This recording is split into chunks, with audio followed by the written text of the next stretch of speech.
यबा हमा के बरता बहिनिया यही छोड़ी देलिए न गे यही छोड़ी देलिए न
भवन में की ना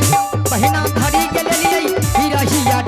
गरिए की ना बहिना मानी के ले लियो तोहरो बचानी है गेना बहिना मानी के ले लियो तोहरो बचानी है गेना बहिना यो हो के लागई हिरंगत भवन में की ना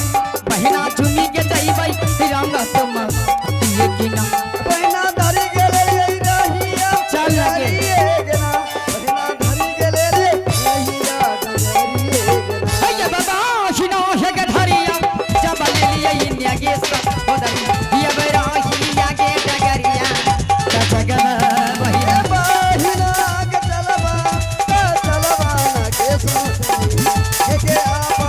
के महलिया चलबा ना बहिना हेलो हे रमन बटिया सातो सहेलिया चली के भेली रही लिया रमन बटिया सातो सहेलिया धरी के ले लिया हमें चलै छी हमें रुकै छी झुमल जाइया या हमें चलै छी हमें रुकै चलल जाइया या हाथी के सामान बहिना झुमल जाइया या हाथी के सामान बहिना झूमल जाइया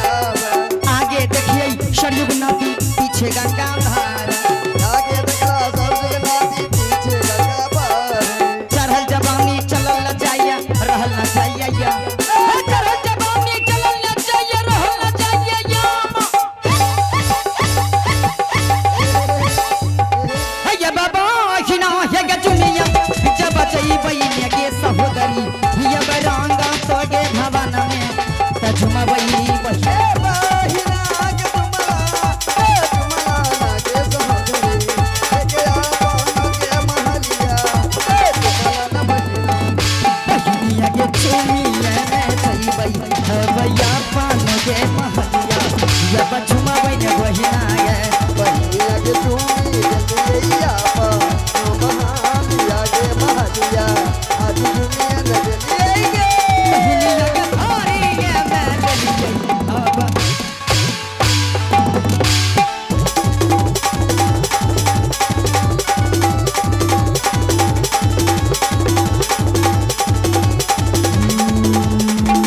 चलेलू डगरिया की नदी बिछ नैया हिलोर मार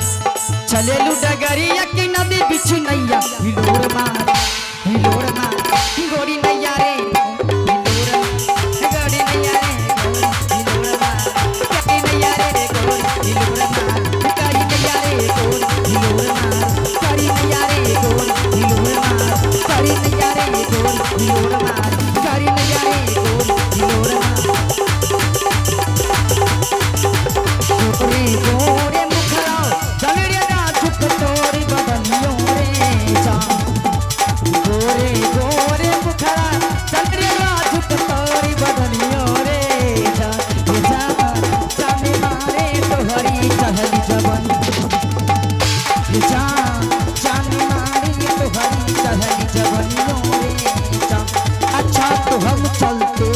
भाई अच्छा तो हम चलते हैं तेरी कमी लोगी जब तुम होगे तेरी कमी लोगी वही जहाँ कोई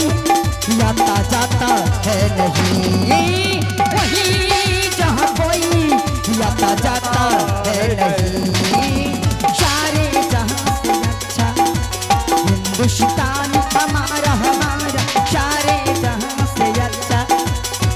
गोष्टी